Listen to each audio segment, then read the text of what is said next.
네, 저희는 지난 시간에 하나님의 뜻대로 살아가는 삶이라는 제목으로 말씀을 함께 나누었습니다.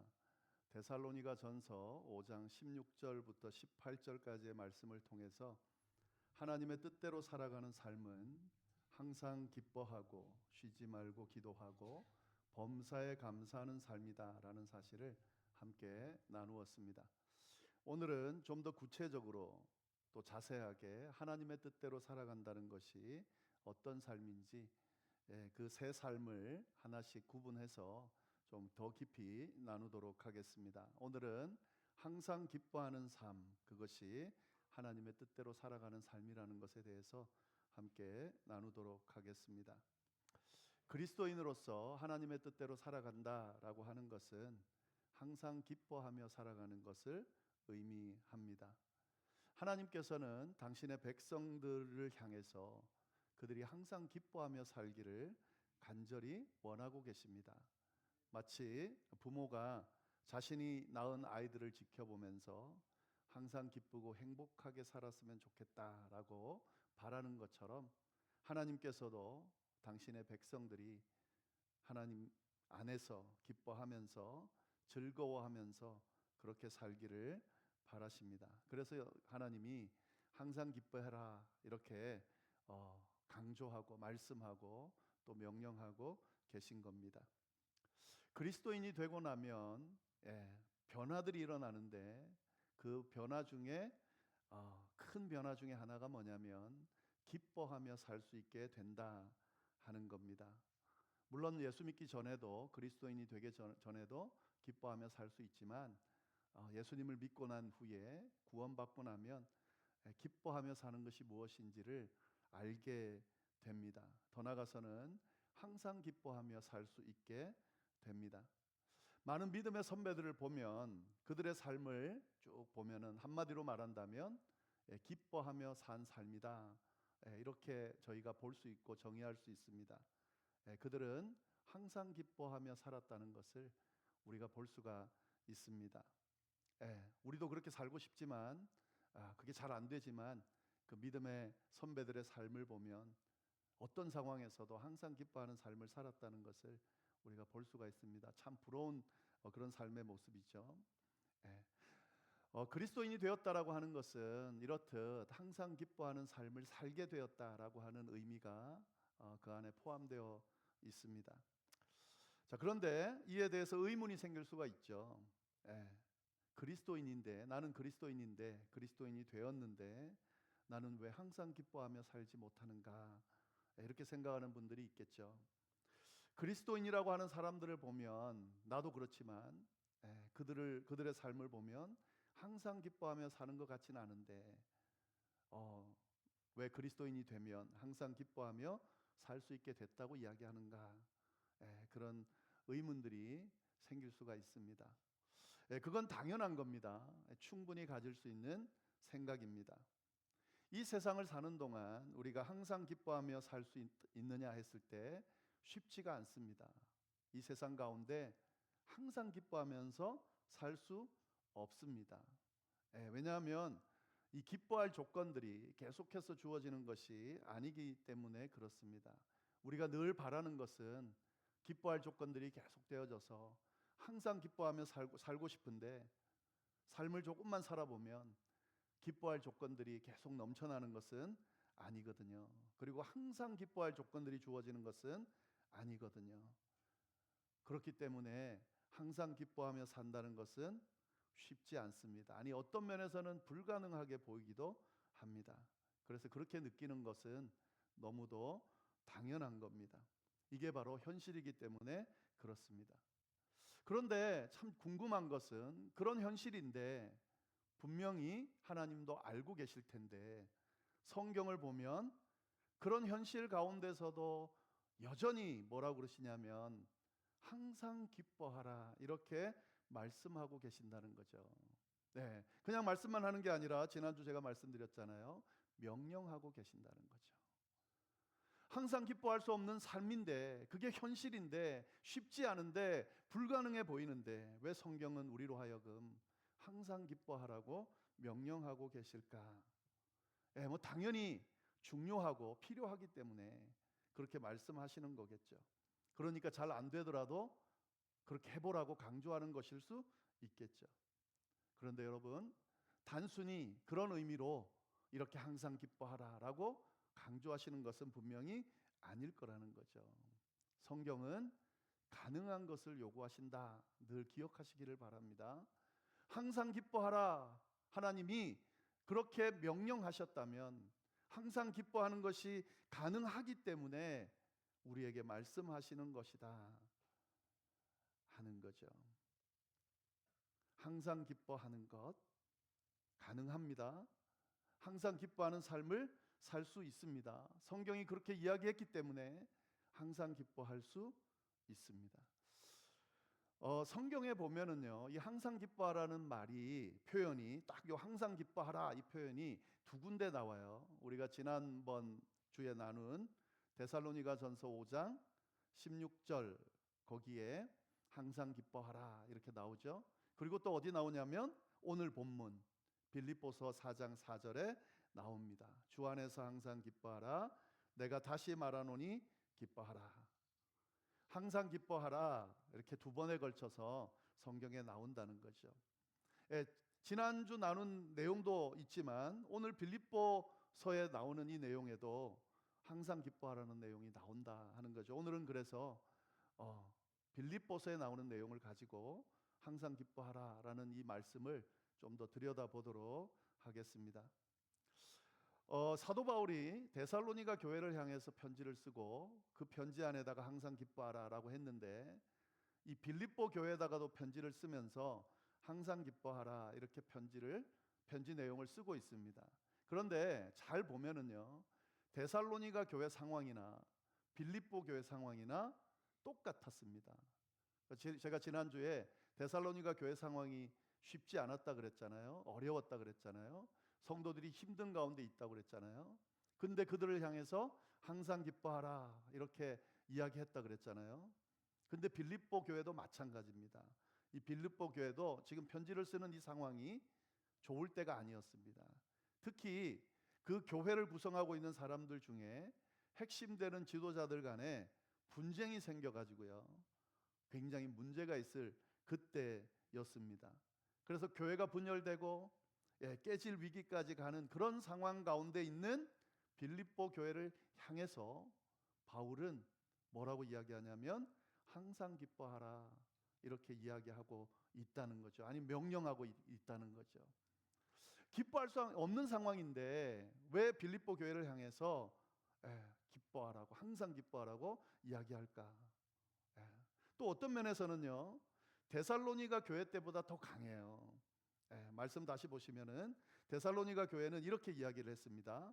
항상 기뻐하라라고 하고 이것이 그리스도 안에서 너희를 향하신 하나님의 뜻이다 이렇게 하면서 항상 기뻐하라고 했는데 오늘 빌립보서를 보면 뭐라고 이야기합니까? 항상 기뻐하라. 주 안에서 항상 기뻐하라. 그러고는 내가 다시 말하노니 기뻐하라. 이 내가 다시 말하노니를 쓰면서 기뻐하라는 말을 반복해서 이야기하고 있습니다. 그러니까 강조하고 있다는 거죠. 데살로니가 교회를 향해서 하는 이야기보다 더 강하게 빌립보 교회 성도들을 향해서 항상 기뻐하라. 내가 다시 말한다. 반복해서 말한다. 너희는 항상 기뻐해야만 한다. 명령하고 있다는 거죠. 그만큼 지금 사도 바울이 강하게 이야기하고 있다는 겁니다. 그런데 데살로니가 교회 때보다 좀 더 다른 상황이 하나 있는데요. 이 빌립보 교회에 편지할 때의 사도 바울의 상황을 보면요, 사도 바울의 상황이 좋지 않았습니다. 데살로니가 교회에 편지할 때보다 그 상황이 아주 안 좋을 때였습니다. 어떤 상황이었냐면 그가 감옥에 갇혀 있을 때였습니다. 사도 바울이 쓴 편지 중에는 옥중선시지라는 책들이 있습니다. 4개의 책이에요. 사도 바울이 감옥에 갇혀 있을 때 쓴 편지가 옥중서신이에요. 에베소서, 빌립보서, 골로새서, 빌레몬서. 그 4개 중에 빌립보서가 들어가죠. 그러니까 지금 이 빌립보서는 사도 바울이 지금 감옥에 갇혀 있으면서 쓴 편지라는 거죠. 감옥에 갇힌 사도 바울이 지금 뭐라고 이야기하냐면 항상 기뻐하라. 이렇게 지금 이야기하고 명령하고 있는 거죠. 힘든 가운데 기뻐할 수 없는 상황 가운데 있는 빌립보 교회 성도들에게 기뻐할 수 없는 감옥 속에 있는 상황에서 항상 기뻐하라. 그것도 강조해서 꼭 기뻐해야 돼. 이렇게 강하게 이야기하고 있다 하는 거죠. 우리가 이 말씀을 보면 뭘 알 수 있습니까? 항상 기뻐할 수 있기 때문에 이 이야기를 하는 거죠. 사도 바울이 만약에 여러분 한번 생각해 보세요. 감옥 속에 갇혀 있으면서 기쁨이 없는 거예요. 내가 왜 여기 갇혀 있지? 불평과 불만 그런 걸로 가득 차 있다. 여러분 그런 상황에서 기뻐하라는 말 하기가 쉽지 않습니다. 지금 내 마음 속에 내 입술 속에 불평과 불만이 가득 차 있는데 누군가를 향해서 기뻐해 그렇게 말할 수는 없는 거죠. 정신이 약간 나간 사람 아니고서는 그렇게 할 수 없는 거죠. 그렇게 말할 수 있으려면 어떻게 해야 가능합니까? 내가 지금 하고 있는 상황일 때 가능한 거죠. 내가 기뻐하는 것처럼 너도 기뻐해. 이렇게 되는 거잖아요. 자, 그렇게 보면은 사도 바울이 지금 감옥에 갇혀 있는 기가 막힌 상황인데 기뻐하라, 항상 기뻐하라고 말할 수 있다는 것은 사도 바울이 지금 항상 기뻐하고 있기 때문에 그 이야기를 할 수 있다 하는 거죠. 사도 바울은 지금 감옥 속에서도 기쁨을 누리고 있음을 볼 수가 있습니다. 감옥 속에서도 기쁨을 누릴 수 있기 때문에 그렇기 때문에 감옥과 더 같은 그런 힘든 가운데 있는 그들을 향해 빌립보 교회 교인들을 향해서 항상 기뻐하라고 말씀하고 계신 거죠. 기뻐할 수 있다. 항상 기뻐할 수 있다. 우리가 생각하건대 항상 기뻐할 수 없지만 항상 기뻐할 수 있다. 힘든 가운데서도 기뻐할 수 있다. 감옥 속에 있을 때도 기뻐할 수 있다. 이렇게 지금 강하게 이야기하고 있는 겁니다. 자, 그러면 사도 바울은 어떻게 감옥 가운데 있을 때도 항상 기뻐할 수 있었을까? 그 답은 바로 주 안에서입니다. 지난주에도 말씀드린 것처럼요. 지난주에 제가 말씀을 드렸죠. 항상 기뻐하고 쉬지 말고 기도하고 범사에 감사하라. 이것이 하나님의 뜻이다 라고 하면서 그리스도 예수 안에서 가능하다. 그 말씀을 드렸죠. 마찬가지입니다. 여기서도 마찬가지입니다. 항상 기뻐하라. 내가 다시 말하노니 기뻐하라. 감옥 가운데 있을 때도 기뻐하라. 기뻐할 수 있다. 힘들고 어려운 일 가운데서도 기뻐할 수 있다. 그렇게 말하면서 뭘 전제하냐면 주 안에서 항상 기뻐하라. 이렇게 말씀하고 계신다는 거죠. 항상 기뻐할 수 없습니다. 그러나 항상 기뻐할 수 있습니다. 주님 안에서, 예수 그리스도 안에서, 주님 안에 있을 때에, 예수 그리스도 안에 있을 때에 항상 기뻐할 수 있다고 오늘 성경은 우리에게 분명하게 이야기하고 있습니다. 자, 그러면 왜 주님 안에 있을 때 항상 기뻐할 수 있을까요? 왜 바울은 주 안에서 항상 기뻐함을 누리면서 이렇게 명령할 수 있게 됐을까요? 주님 안에 있다는 것이 어떤 의미인지를 좀 잘 볼 필요가 있겠죠. 주님 안에 있다는 것은 주 안에서라는 말 안에는 주님을 내 마음속에 모시고 있다 이런 의미가 되겠죠. 그죠? 주 안에서니까 주님을 내 마음속에 모시고 있다 이런 의미가 될 겁니다. 한 가지 좀 생각해 봤으면 좋겠는데요. 사람들이 일반적으로 기쁨을 이야기할 때, 생각할 때에 그 기쁨이 외부적인 영향으로 인해서, 그 바깥 외부의 어떤 조건으로 인해서, 영향으로 인해서 주어지는 것으로 생각을 합니다. 그래서 외부에서 어떤 기뻐할 일들이 많아지면 기쁜 삶을 사는 거고, 외부에서 어떤 기쁜 일들이 많이 주어지지 않으면 기쁘지 않다라고 그렇게 생각하는 경향들이 있습니다. 어느 부분은 맞죠. 그런데 다 그런 거는 아닙니다. 이 기쁨이라고 하는 것은 감정이잖아요. 그죠? 기쁨은 감정입니다. 우리 사람에게 있는 감정 중에 하나입니다. 감정이라는 것은 인간 내면에서 일어나는 거죠. 외부 상황들로 주어지는 것이 아닙니다. 물론 외부 상황들이 영향을 줄 수는 있습니다. 그러나 결국에는 내면의 감정이 어떻게 되냐에 따라 기쁠 수도 있고 기쁘지 않을 수도 있는 거죠. 그렇기 때문에 이 기쁨이라고 하는 것은 어디로부터 시작되냐면 내면으로부터, 내면의 감정으로부터 시작이 되는 거죠. 그러니까 내 마음이 기쁘면 기뻐지는 거지, 외부의 상황들이 기쁨의 조건이 갖춰졌다고 해서 기뻐지는 것은 아니라는 거죠. 만약에 외부의 조건들이 기쁨의 모든 거라고 한다면 그러면 항상 기뻐하는 것은 불가능합니다. 왜냐하면 우리의 외부의 조건들은 우리로 하여금 항상 기쁘게 만들지 못하기 때문에 그렇습니다. 우리가 늘 바라는 것은 기쁠 수 있는 조건들이 많이 갖춰져서 그래서 늘 기쁨으로 넘치기를 바라죠. 그런데 우리의 인생을 조금만 살아보면 우리의 상황들이 그런 기쁨의 조건들로 가득 차지 않는다는 것을 알 수가 있습니다. 전혀 우리가 컨트롤할 수가 없다는 것을 알 수가 있습니다. 그리고 또 심지어는 외부의 조건들이 다 갖춰졌더라도, 주변에 기쁨의 조건들로 다 갖춰졌다 해도 그래도 내 내면의 감정을 잘 다스리지 못하면 기쁨의 감정을 가질 수 없고 유지할 수 없다는 거죠.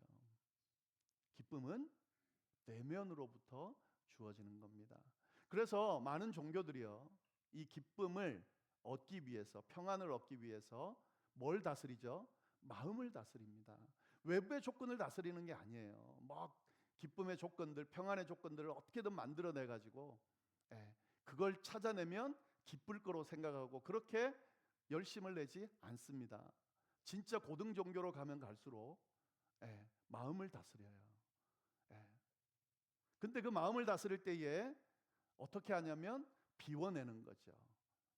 걱정들로, 근심들로, 힘든 일들로, 외부에서 나를 힘들게 하는 조건들을 한없이 비워내면서 공으로 만드는 거죠. 빈 마음으로 만드는 거죠. 거기서 평안을 얻게 되는 거죠.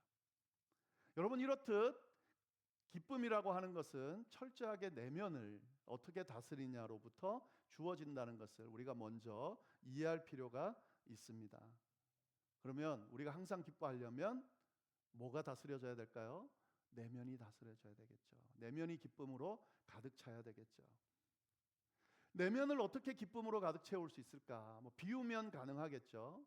비우면 그런데 비운다고 하는 것은 걱정하고 근심하고 또 힘들어하는 것들을 없애는 거기 때문에 기쁨으로 채운다는 의미와는 좀 다른 것 같습니다. 단순히 내면을 비우는 정도에서 끝나는 거죠. 그러나 기독교가 말하는 항상 기뻐하라고 할 때에 그때 의미는 이 내면을 기쁨으로 채우라는 의미가 이 안에 포함되어 있습니다. 내 내면을, 내 안을, 내 마음을 기쁨으로 가득 채우면 어떤 상황에서도 기뻐할 수 있다라고 가르치는 것이 기독교의 진리다 하는 거죠. 자, 그러면 내면을 기쁨으로 채울 수 있는 방법은 뭘까? 기쁨의 근원을 그 내면 안에, 마음 안에 넣으면 되겠죠. 기쁨이 뭔지 모르지만 그 기쁨의 근원, 기쁨이 솟아나는, 나를 기쁘게 하는 뭔가를 내 마음 가운데 채워 넣으면 그것 때문에 항상 기뻐할 수 있겠죠. 그리고 그것 때문에 외부적인 조건들이 허락되지 않아도 그 기쁨 때문에 내 마음이 기뻐할 수 있겠죠. 그 기쁨의 근원이 뭐냐면 예수 그리스도다 하는 거죠. 누가복음 2장 10절에 보면 천사가 예수님이 태어나는 것을 이렇게 예언하면서 예수님에 대해서 뭐라고 말을 했냐면 이렇게 예언했습니다. 온 백성에게 미칠 큰 기쁨의 좋은 소식을 너희에게 전한다. 예수님이 이 땅에 오신 것은 기쁨의 소식을 전하기 위함입니다. 기쁨을 주시기 위함이라는 거죠. 천사가 전한 그 소식, 그 예수 그리스도는 바로 기쁨의 근원이 된다고 하는 거죠. 우리 인간들에게 기쁨의 근원이 되는 존재가 바로 예수 그리스도다 하는 거죠. 이 기쁨의 근원 되시는 예수 그리스도가 우리의 내면 가운데 거하실 때, 그때 그 예수님으로 인해서 항상 기뻐할 수 있다. 이게 성경이 말하는 주 안에서 항상 기뻐하라는 말씀의 의미입니다. 자꾸 주변이 바뀌어가지고, 주변이 좋은 상황들이 생겨가지고, 그래서 내가 기뻐할 수 있고, 그래서 내가 지금 이 힘든 가운데 벗어나서 기쁨으로 갈 수 있다고 자꾸 찾아보면 절대로 못 찾을 거예요. 도리어 그 생각 때문에 내 내면이 바깥에 있는 여러 가지 일들로 가득 차게 되고, 도리어 그것들로 쓰레기 더미가 돼서 내 마음이 기쁨보다는 더 힘든 마음으로, 슬픔으로, 답답함으로 가게 된다는 것을 잘 생각하실 수 있기를 바랍니다. 내 내면을 그 많은 쓰레기들로부터 벗어나서 비워버리고 기쁨의 근원되는 예수 그리스도로 가득 채울 때, 그때 그 기쁨의 근원 되시는 예수님께서 어떤 상황 가운데서도 평안하고 기쁨을 누릴 수 있도록 인도해 주신다라고 하는 사실을 기억할 수 있기를 바랍니다. 그래서 주 안에서 항상 기뻐하라, 이렇게 말씀하고 계신 거죠. 그러면 예수님이 왜 기쁨의 근원이 되시는가? 예수님이 죄로부터 벗어나게 해주시거든요. 예수님이 죄로 인해 생겨난 모든 부조리로부터 벗어나게 해주시거든요. 예수님이 죄로 인해서 생겨난 여러 가지 삶의 굴레들, 인생의 굴레들로부터 벗어나게 해주시기 때문에 기쁨의 근원이 되시는 거죠. 모든 사람이 병에 걸리고, 모든 사람이 나이가 들고, 모든 사람이 죽음을 맞이하는 이런 우리의 인생의 끝이 비참함으로 끝나는 이 인생의 굴레로부터 벗어나게 해주실 수 있는 분이 바로 예수 그리스도라는 거죠. 기쁨의 근원이 되신다는 거죠. 그리고 그 죽음을 넘어 다시 살아나는, 또 영원토록 살게 되는 영생의 길로 인도하시는 그분이 기쁨의 근원이 되신다는 거죠. 그래서 그 예수님이 내 마음속에 계시면 그 예수님으로 인해서 내가 기뻐할 수 있는 거죠. 예수님으로 채울 때 주 안에서 항상 기뻐할 수 있기 때문에 성경이 우리로 하여금 항상 기뻐하라고, 주 안에서 기뻐하라고 그렇게 말씀하고 계신 겁니다. 예수님을 채운다라고 하는 의미를 조금만 더 말씀을 좀 나누면 좋겠는데요. 예수님으로 채운다라고 하는 의미 안에는 성령에 사로잡힌다 하는 의미와 같은 겁니다. 예수님께서 십자가를 지시면서 이 땅에서 이제 다시 하늘나라로 돌아가시면서 홀로 남겨질 제자들을 걱정하시면서 이제 예수님 없이 혼자 신앙생활해야 되고, 또 삶을 살아야 되고, 또 복음을 전해야 되고, 그런 너무너무 안타까운, 외로운, 힘든 그런 상황에 처한 제자들을 보면서 예수님이 선물을 하나가 주고 가세요. 그 선물이 뭐냐면, 내가 하나님 아버지께 간구해서 또 다른 보혜사를 너에게 오게 하겠다라고 말씀해 주시고 기도해 주셨어요. 또 다른 보혜사는 뭐냐면 예수님과 똑같이 도와주실 분, 예수님과 똑같이 돌봐주실 분, 예수님과 똑같이 가르쳐 주시고 인도하시고 이끌어 주실 분, 예수님과 똑같이 기적을 행하시고 그 기적 가운데 제자들로 하여금 능력을 행할 수 있도록 하시는 그 분을 보내주신다, 보내달라고 부탁하시겠다. 그래서 보혜사 성령께서 제자들 가운데 임하게 됐습니다. 그 보혜사로 채우는 것, 그 성령 하나님으로 가득 채우는 것, 그것이 주 안에서 사는 것과 같은 의미다 하는 거죠. 성령의 지배를 받을 수 있다면, 예수님과 동일한 은혜와 능력을 가지고 계신 그 주님이 내 삶을 지배할 수 있다면, 그러면 항상 기뻐할 수 있다. 이 성경이 분명히 이야기하고 있습니다. 그래서 우리가 기도할 때에 항상 기도해야 되는 거죠. 성령으로 충만하게 해주십시오. 예수 그리스도로 충만하게 해주십시오. 내 삶을 허탄하고 무의미한 것들에 매이지 않게 하시고 주님의 은혜로, 주님의 능력으로, 주님의 존재로 가득 채워주십시오.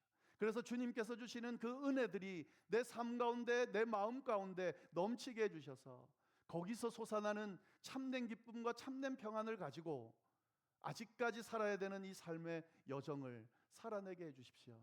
이렇게 기도하면서 그 주님이 함께하는 삶을 살아가게 되면, 그러면 어떤 상황 가운데서도 바울처럼 항상 기뻐할 수 있고요, 또 항상 기뻐하라고 사람들에게 감히 권할 수 있게 된다 하는 거죠.